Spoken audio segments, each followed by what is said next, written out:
नमस्कार, आप देख रहे हैं एवन उत्तराखंड और मैं हूं आपके साथ आयुषी गुप्ता। बुलेटिन की शुरुआत करेंगे इस वक्त की हेडलाइंस के साथ।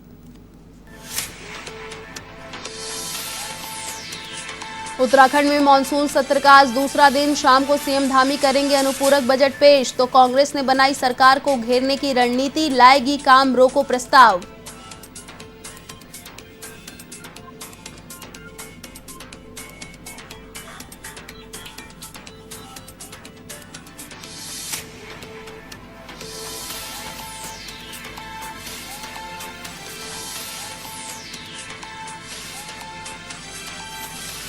सीएम धामी ने केदारनाथ व बद्रीनाथ के तीर्थ पुरोहितों के प्रतिनिधिमंडल से की चर्चा। कहा, देवस्थानम बोर्ड से तीर्थ पुरोहितों के हक को रखा जाएगा ध्यान में। जहां सुधार की जरूरत होगी राज्य सरकार करेगी सुधार।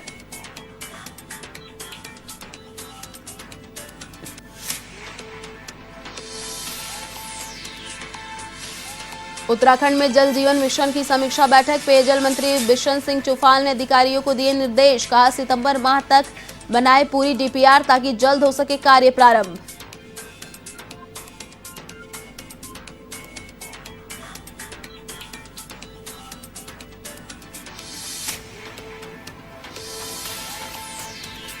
नैनीताल हाईकोर्ट ने चारधाम यात्रा पर लगाई रोक। सरकार से भी मांगा जवाब। तो मामले को लेकर कांग्रेस ने दिया धरना। कहा, सरकार के पास वकीलों की भारी भरकम फौज, लेकिन सरकार को नहीं है सैकड़ों लोगों के रोजगार की चिंता।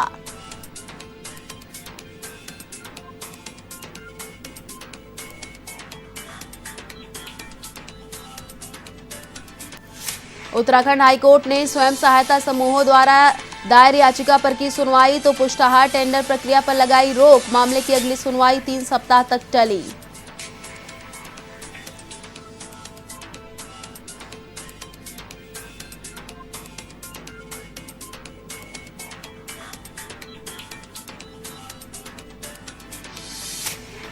और अब खबरें विस्तार से। उत्तराखंड मुख्यमंत्री पुष्कर सिंह धामी ने सीएम आवास पर केदारनाथ व बद्रीनाथ के तीर्थ पुरोहितों के प्रतिनिधिमंडल से विभिन्न विषयों पर चर्चा की। इस दौरान धामी ने कहा कि देवस्थानम बोर्ड से तीर्थ पुरोहितों के हकधारियों और पंडा समाज का किसी प्रकार का अहित नहीं होने दिया जाएगा। उन्होंने वरिष्ठ नेता मनोहर कांत ध्यानी से संबंधित तीर्थ पुरोहितों के पक्ष को जानकर पूरी रिपोर्ट देने का आग्रह किया है। उन्होंने कहा कि बद्रीनाथ मास्टर प्लान की मूर्त रूप देने के पूर्व सभी संबंधित पक्षों की बात सुनी जाएगी और उनकी चिंताओं का समाधान किया जाएगा। बातचीत के सभी शंकाएं दूर की जाएंगी और जहां सुधार की जरूरत होगी राज्य सरकार सुधार करेगी।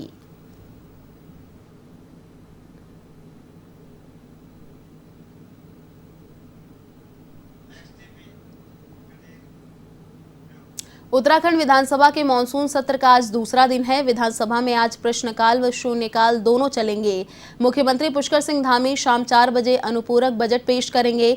तो वहीं नेता प्रतिपक्ष प्रीतम सिंह ने कहा कि कोरोना से लड़ाई लड़ने में सरकार पूरी तरह विफल रही है। इस मसले पर मंगलवार को काम रोको प्रस्ताव लाया जाएगा। उन्होंने बताया कि राज्य में जिलों के गठन, नंदा गौरा योजना के लाभार्थियों को लाभ न मिलने, जाति प्रमाण पत्र निर्गत करने में जन सामान्य के समक्ष आ रही है दिक्कतें और धारचूला क्षेत्र में नेटवर्किंग की समस्या जैसे विषयों को नियम 58 के तहत लाया जाएगा।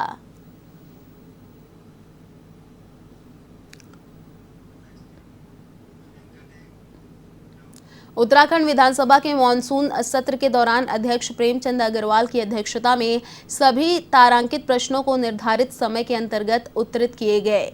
इस अवसर पर विधानसभा अध्यक्ष ने सत्ता पक्ष एवं विपक्ष के सभी विधायकों को सदन को सुचारू रूप से संचालित करने के लिए सहयोग करने के लिए आभार व्यक्त किया। अग्रवाल ने कहा कि सभी मंत्रियों ने भी पूरी तैयारी के साथ प्रश्नों का जवाब देकर सदस्यों को संतुष्ट किया। इसके लिए भी मंत्रिपरिषद का आभार व्यक्त किया।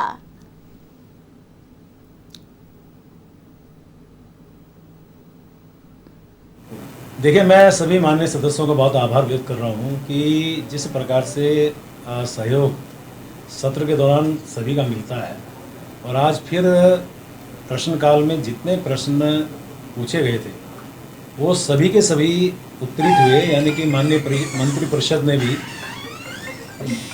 जितने भी हमारे मंत्रीगण थे, सबने उनका सकारात्मक जवाब दिया और 1 घंटा 20 मिनट की अवधि में 20 प्रश्न तो तारांकित थे और 2 प्रश्न अल्पसूचित थे और एक प्रश्न पिछली बार का स्थगित है, यानी 23 प्रश्नों के सापेक्ष यदि हमने जो स्थगित किए थे उनको छोड़ दें तो सभी प्रश्नों के संतोषजनक जवाब माननीय मंत्रीगणों के द्वारा दिए गए।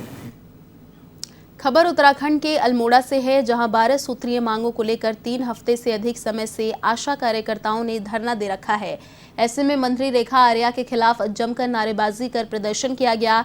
दरअसल पिछले दिनों मंत्री रेखा आर्या ने बयान देते हुए कहा कि आशा कार्यकर्ताओं से ज्यादा काम आंगनबाड़ी कार्यकर्ता करती हैं, जिसके चलते आशा कार्यकर्ताओं में आक्रोश छा गया और उन्होंने इस बयान को वापस लेने की मांग की।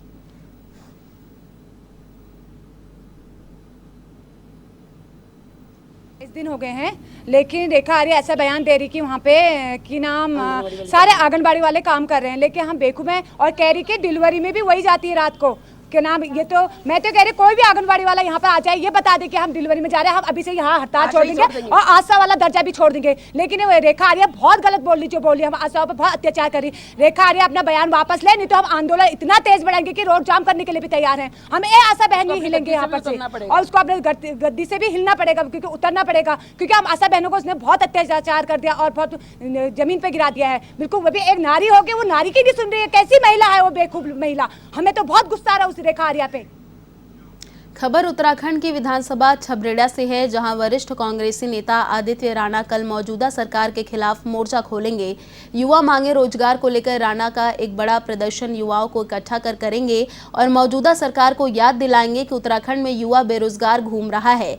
एक वार्ता में आदित्य राणा ने बताया कि हमारे देश की जो युवा पीढ़ी है वह अंधकार की ओर जा रही है। नशे का कारोबार गाँव तक फैल चुका है। कहीं न कहीं बेरोजगारी इसका सबसे बड़ा कारण है और उन्होंने महंगाई की मार को लेकर भी मौजूदा सरकार को ही कसूरवार ठहराया है। उन्होंने कहा कि आने वाला 2022 कांग्रेस का होगा, युवाओं का होगा, किसानों का होगा और गरीब तबके का होगा।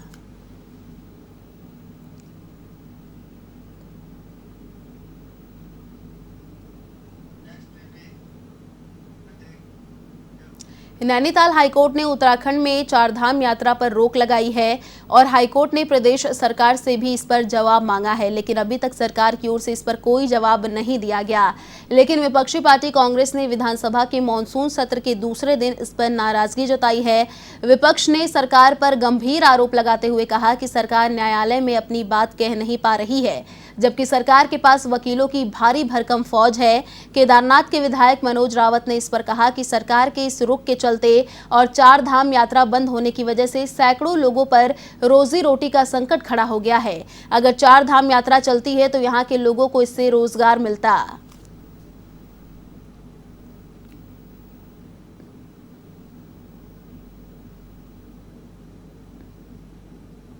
अपना पक्ष माननीय उच्च न्यायालय के सामने ढंग से नहीं रख पा रही है, जिसका खामियाजा न केवल चार धाम के लोग, इनसे जुड़े हुई जनता, बल्कि हरिद्वार, ऋषिकेश और दिल्ली तक की जनता, दिल्ली तक के व्यापारिक प्रतिष्ठान जो इनसे पलते हैं, वो लोग अपने व्यापारिक प्रतिष्ठानों को बेचने के लिए मजबूर हैं। उनके बच्चे भूख से बिलबिला रहे हैं, उनके बच्चों की फीस नहीं जा रही है।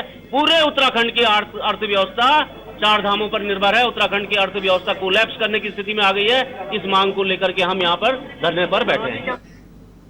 खबर उत्तराखंड के जसपुर क्षेत्र से है, जहां आगामी विधानसभा चुनाव को लेकर हलचल तेज हो गई। इसी के तहत आम आदमी पार्टी की ओर से सदस्यता ग्रहण कार्यक्रम का आयोजन किया जा रहा है, जिसके तहत अन्य पार्टियों से छोड़कर आए सैकड़ों लोग आम आदमी पार्टी में शामिल हुए। प्रदेशाध्यक्ष यूनुस चौधरी ने बताया कि आप पार्टी का कुनबा लगातार बढ़ रहा है और कहा कि दिल्ली मॉडल उत्तराखंड में भी पेश किया जाएगा, जिसके तहत बिजली, पानी, स्वास्थ्य, शिक्षा और रोजगार पर ध्यान दिया जाएगा।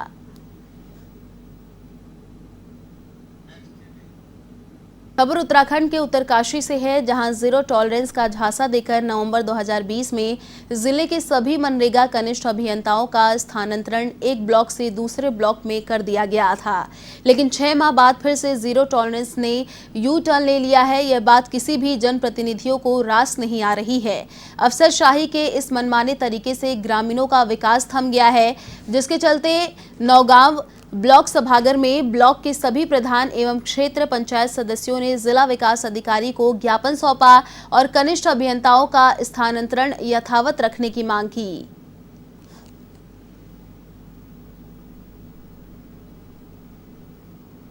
इसमें हमारी बात सीडीओ साहब से हुई थी कि आपने कहा इस ढंग का नहीं होना चाहिए। 2 साल तो वैसे कोविड ने खा गए, अभी 7-8 महीने पहले उन्होंने ट्रांसफ़र किया जीओ का, इधर से उधर कर दिया, और फिर से यहाँ से जीओ उधर कर, जिससे सारे काम बाधित हो रहे। कभी 2-3 महीने तो बोल रहे कि आईडी नहीं मिली है, ये उस ढंग से फिर बाधित हो रहा है। बहुत बड़ा गलत है, नहीं होना चाहिए था ये। हम फिर भी हमने मेल किया है सीडीओ साहब के, उस पर भी क्या है कि कुछ लोग जो जाना चाहते हैं, जो गंगा वैली में रहे, यमुना वैली में रहे, जिससे उनको काम करने में सुविधा हो, थोड़ा अपना इस छोटी सी सैलरी में अपना घर बार भी देख सकें।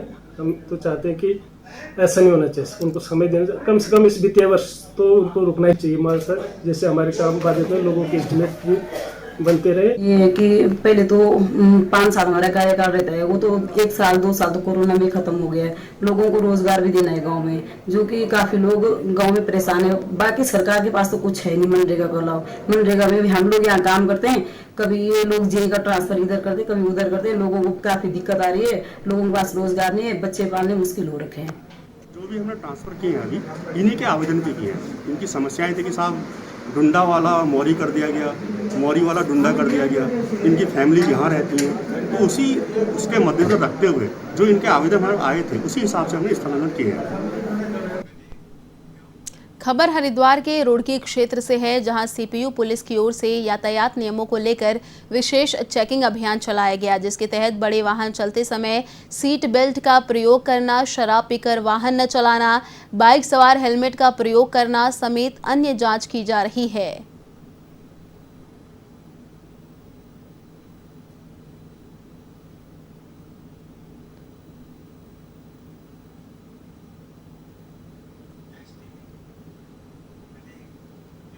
उत्तराखंड के पेयजल मंत्री बिशन सिंह चुफाल ने विधानसभा कार्यालय में जल जीवन मिशन की समीक्षा बैठक ली और संबंधित अधिकारियों को निर्देश दिए कि जल जीवन मिशन के अंतर्गत ग्रामीण क्षेत्रों में जितने भी पेयजल योजना से संबंधित कार्य होने हैं उन सभी की सितंबर माह तक पूरी डीपीआर बना ले, ताकि उन पर शीघ्रता से कार्य प्रारंभ किया जा सके। उन्होंने अधिकारियों को यह भी निर्देश दिए कि भारत सरकार के स्तर से जो योजनाएं स्वीकृत होकर आ जाती हैं, शासन से उन योजनाओं की अग्रिम प्रक्रिया में देरी न की जाए, बल्कि शीघ्रता से उनके टेंडर शुरू कर दिए जाएं।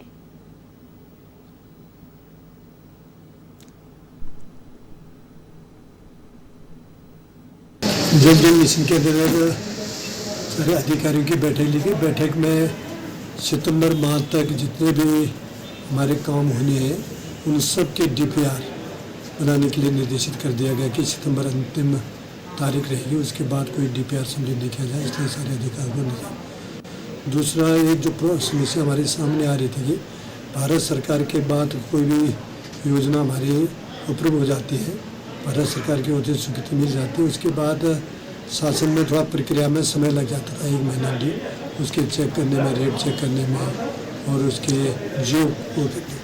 तो इसलिए हमने कहा कि भाई जो भारत सरकार से अप्रूव जाए तो तत्काल उनके टेंडर को हटा दीजिए।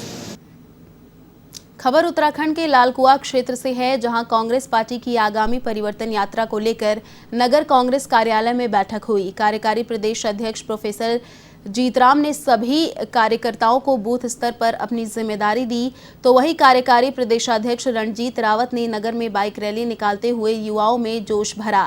इस दौरान कांग्रेस वक्ताओं ने भाजपा सरकार पर जमकर निशाना भी साधा।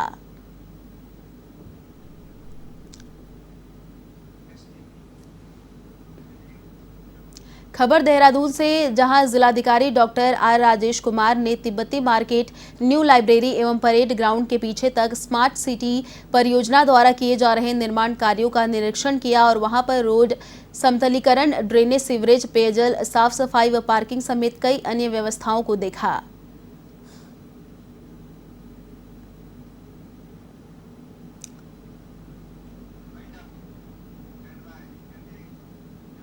फिलहाल इस बुलेटिन में इतना ही। देश और दुनिया की तमाम बड़ी खबरों के लिए देखते रहिए A1 TV। नमस्कार।